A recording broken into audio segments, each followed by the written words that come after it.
Hola, ¿qué tal? Bienvenidos a este tutorial de Photoshop. Mi nombre es Manuel Mendoza y lo que voy a hacer hoy es explicarles una técnica para pintar dibujos. La idea es poder llegar a este resultado y bueno, voy a empezar por trabajar con el dibujo que me bajé de internet. Como todos saben, en otros tutoriales expliqué acerca del manejo de las capas. Cada vez que abrimos un archivo en Photoshop, ese archivo o esa imagen aparece como una capa bloqueada denominada fondo en el panel de capas. Así que lo primero que voy a hacer es desbloquearla con doble clic y le voy a poner un nombre a esta capa. No es necesario que le coloque un nombre, solamente con desbloquearla, ya con hacerle doble clic ya van a poder desbloquearla. Posteriormente lo que voy a hacer es generar una nueva capa y la voy a llevar debajo. Fíjense que si yo desvisualizo esta y pinto algo sobre esto con la herramienta pincel, vamos a suponer que hago esta pintura, al tener esta capa arriba, lo que está haciendo es tapar la pintura que está debajo. Por ende, lo que yo necesito hacer para que la pintura que yo realice debajo afecte a esta capa es, en primer lugar, colocarla en modo multiplicar. Cuando yo coloco una capa en modo multiplicar, lo que estoy logrando es que todos los colores blancos o todos aquellos píxeles blancos se transparenten y puedan dejar ver lo que hay detrás de esa capa. Esta capa está delante y esta capa está detrás. Entonces, lo que tienen que hacer es seleccionar la capa del dibujo y colocarla en el modo de fusión multiplicar. Lo que vamos a hacer ahora es empezar a pintar, pero no vamos a pintar de cualquier manera. Vamos a utilizar una técnica para pintar que a mí por lo menos me da mucho resultado y mucha precisión a la hora de hacer una pintura o también a la hora de recortar fotos. El pincel es una herramienta que se utiliza en muchas otras cosas en Photoshop. Por ejemplo, se utiliza para recortar imágenes, se utiliza para clonar, se utiliza para la herramienta de sobreexposición y subexposición. Es decir, las propiedades que tiene el pincel en Photoshop son aplicables a muchas otras herramientas y a muchas otras técnicas. Por eso es algo que yo considero que tienen que aprender a maniobrar y generar la destreza de poder pintar con precisión. Entonces, una técnica que yo utilizo para poder pintar con mayor precisión es la siguiente. Voy a generar otra capa con esta hojita que está acá. Esta la voy a borrar. Y voy a empezar a pintar, por ejemplo, el tema de la capucha. Voy a elegir un color cualquiera. Y voy a empezar a pintar acá.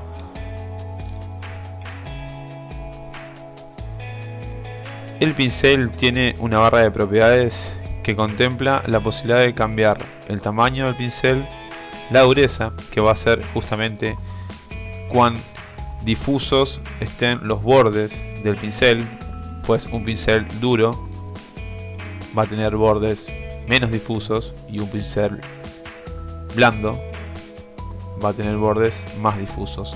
De ahí que Photoshop determina que el valor se llame dureza, porque a los pinceles con menor dureza los transforma en borde más difuso y los pinceles con mayor dureza los hace mucho más nítidos a los bordes. Entonces, este valor va a ser el que yo voy a utilizar para ir cambiando la manera de pintar el dibujo. Después, en esa barra de propiedades se encuentran modos de fusión aplicables al pincel, la posibilidad de pintar con mayor o menor transparencia y el flujo que va a incidir en la presión del pincel. A menor flujo, mayor van a ser la cantidad de veces que yo voy a tener que pasar el pincel para poder llegar a un 100% de pintura. Y si el flujo es mayor, con un solo trazado voy a generar una pintura 100% opaca. Entonces, dicho esto, vamos a empezar. Vuelvo a hacer otra capa, borro esta. Y para organizarme le voy a ir colocando nombres. Vamos a poner capucha a esta primera capa. Y vamos a pintar. Me acerco. Y comienzo la pintura. Acá lo que vamos a hacer es lo siguiente. Vamos a pintar con opacidad al 100%. Fíjense que si yo voy haciendo clics con el mouse, estamos hablando siempre de una técnica para utilizar con el mouse, no para usar con una tableta digitalizadora o otras herramientas, sino con el mouse. Si yo con el mouse voy haciendo clics por separados, lo que va a ir haciendo la herramienta es un punto. Pero si ese mismo movimiento yo lo hago apretando, por ejemplo, la tecla Shift, que es la que está arriba de Control, lo que va a hacer es generarme rectas. Entonces entre este punto y este punto, lo que hace es unirlos y empieza a generar rectas. Esta cuestión de poder generar rectas, por lo menos para mí, me da mucha precisión a la hora de poder hacer una pintura contenida en una forma determinada. Y también lo he notado en las clases que doy, que los alumnos adquieren mayor destreza cuando empiezan a utilizar el Shift que cuando no lo utilizan, porque si no, de lo contrario, esto lo tendrían que hacer a pulso. Muchas veces por ahí el pulso puede ser que falle y no quede bien la pintura. En cambio, apretando Shift es como si estuviese usando un lazo poligonal, que es otra herramienta de Photoshop que sirve para recortar. Entonces, apretando Shift voy a ir generando la pintura. Así. Voy a hacerlo primero por los bordes y después por el centro. Si me equivoco, utilizo la herramienta que es la goma de borrar. En este momento está bastante grande, así que la vamos a achicar.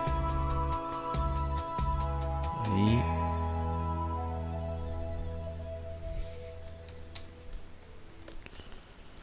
Y ahí, por ejemplo, si yo me equivoco acá, borro y listo. Y sigo pintando. Entonces, cambio de herramienta, paso de la goma al pincel. Este paso de goma a pincel va a ser muy común cuando estén pintando. Van a estar en todo momento borrando y pintando. Entonces lo que les sugiero es que utilicen el atajo. Por ejemplo, si aprieto la tecla B me lleva al pincel, y si aprieto la tecla E me lleva a la goma. Entonces con B y E van a estar yendo y viniendo entre esas dos herramientas. Sigo pintando con Shift y por último relleno la parte que me queda.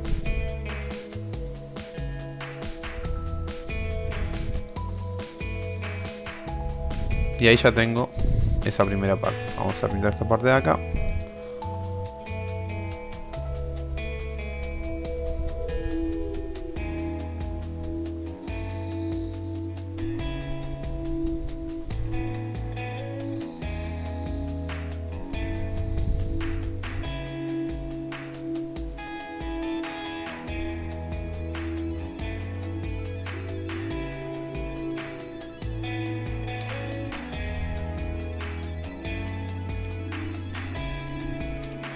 Y ahí estamos. Lo mismo voy a hacer de este lado. Voy a seguir pintando. Voy a pausar momentáneamente el video para retomar cuando esté todo pintado. Fíjense que ahí ya pinté todo este borde. Me faltaría pintar esta parte de acá y acá. Lo hice con la misma técnica que les comenté al principio. En este caso lo hago a pulso.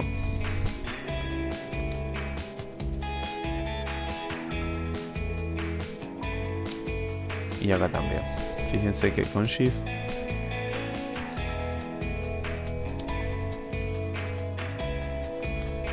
si quieren acercar a la foto, recuerden que con Control más en PC van a poder acercarse y con Control menos se van alejando. También es indispensable que utilicen la barra espaciadora, que lo que hace es activar la manito para que puedan desplazarse. De lo contrario, no van a poder desplazarse de manera horizontal y vertical. Nos queda esta parte de acá y de acá. Bueno, ya tenemos la capucha pintada. Ahora, por ejemplo, tal vez queremos pintar, no sé, la boca o la cara. Vamos a pintar el rostro. Voy a cambiar de color. Elijo algo similar al color de piel, que podría llegar a ser ese. Y pinto. Pero, acá donde viene lo nuevo. Para pintar el rostro lo que voy a hacer es generarme una capa nueva. Y voy a ir separando por los colores. En la medida que yo vaya generando nuevos colores, voy a ir generando nuevas capas. Ya van a saber por qué. Entonces, pinto acá.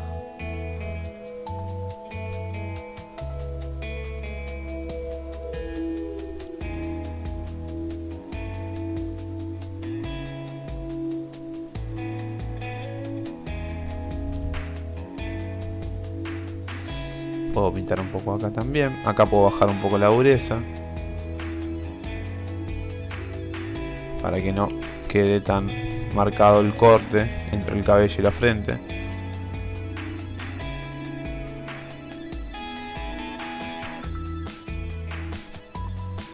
Ya veremos cómo pintamos esa parte. Y acá también otro poquito. Acá los ojos, lo que voy a hacer es pintar en otra capa. Podría pintar los ojos de color blanco.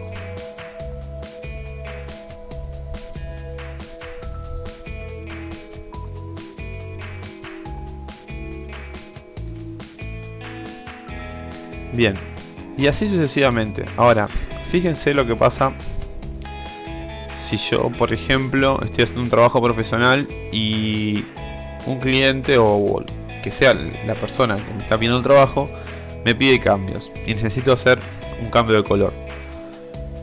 ¿Cómo voy a hacer para cambiar el color de algo que ya está pintado? La herramienta que yo les sugiero que utilicen es la siguiente. Primero que nada, eligen la capa que ustedes quieren cambiar el color. Y posteriormente lo que hacemos es ir a imagen, ajuste, tono y saturación. Y acá van a poder controlar el tono de esa capa, la saturación. Si la saturación es 0, lo que va a quedar es gris. Y la luminosidad. Entonces, esto nos da la posibilidad de ir editando los colores. También les puede pasar que quieran volver a pintar, no sé, supongamos que una parte de esto que está acá no quedó pintada, ¿no? Y yo quiero volver a tomar una muestra, quiero volver a pintar con ese color, pero no sé cuál es el color con el cual pinté. ¿Cómo hago para detectar cuál es el color y volver a pintar en esa zona que no pinté? Si yo tengo activado el color blanco. Ahí les conviene utilizar la herramienta del cuentagotas. El cuentagotas sirve justamente para tomar una muestra del color. Fíjese que si pico acá me lo cambia a este, si pico acá me lo cambia a este, si hago clic acá cambia a negro. Entonces me sirve para tomar una muestra de ese color y después volver a pintar en esa zona del color que sea necesario. Entonces básicamente lo que recomiendo para pintar dibujos es colocar la capa de arriba en modo multiplicar y abajo van generando diferentes capas. Después, otra opción que sugiero es el tema de las sombras. Fíjense que este dibujo tiene algún sombreado. Hay dos técnicas ahí para hacer. Una es destructiva, es decir, que daña la capa, trabaja sobre la capa, y otra es un poco más editable, por así decirlo. Tiene más opciones de edición. La técnica destructiva parece algo negativo, destructiva, pero en realidad no es que sea negativa, es simplemente que es una técnica que afecta al original, pero no es que vaya a quedar mal. Simplemente vamos a tener menos opciones de edición. Pero bueno, la técnica destructiva consiste en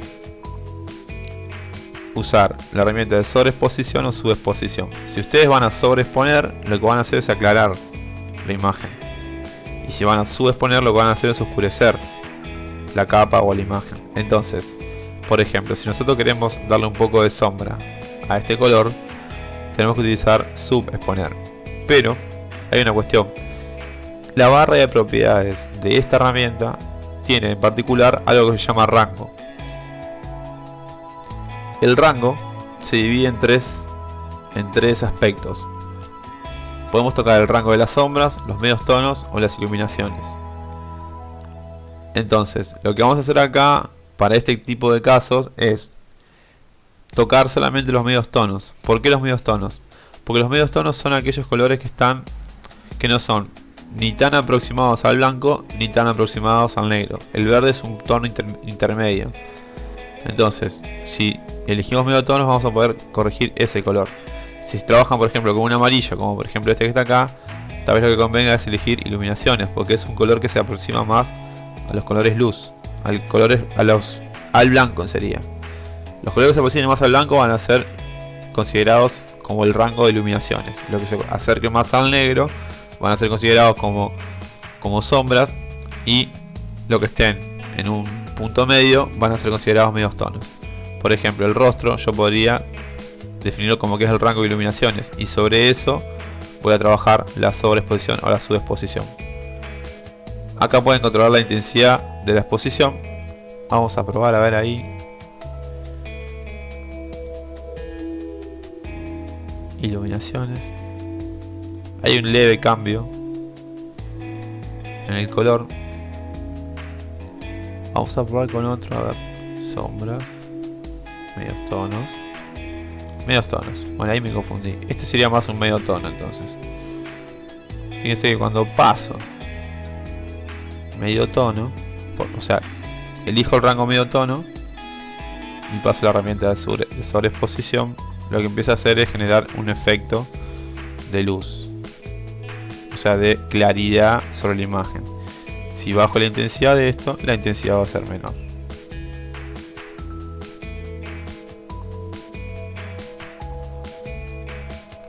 Ahora puedo también subexponer este color. Por ejemplo así.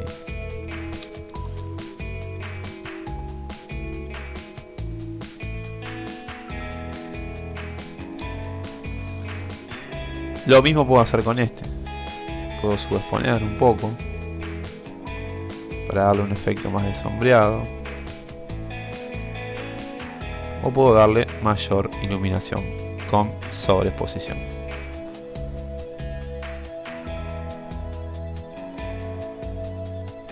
El criterio de iluminación será el que ustedes definan. Depende mucho también desde dónde viene la luz.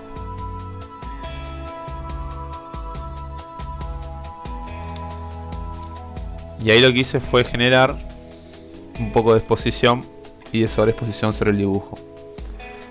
Podrían seguir pintando. Vamos a suponer que pintamos la boca de color rojo. Hice otra capa, la vamos a llamar boca.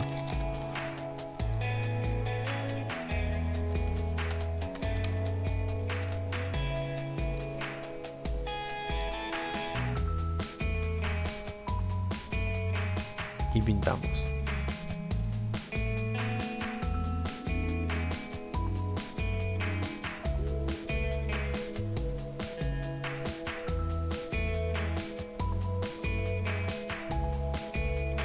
Entonces acá, la otra técnica que les comentaba que no era tan instructiva es la siguiente. La otra técnica que yo conozco para sombras es que generemos una nueva capa y que pintemos de negro. ¿Sí? Y si queremos darle un poco de sombra a esto, lo que se puede hacer es control clic sobre la capa y va a cargar esa selección. Y posteriormente voy a la capa de la sombra del labio o de la boca y empiezo a pintar de negro. Voy a pintar con un poquito de transparencia.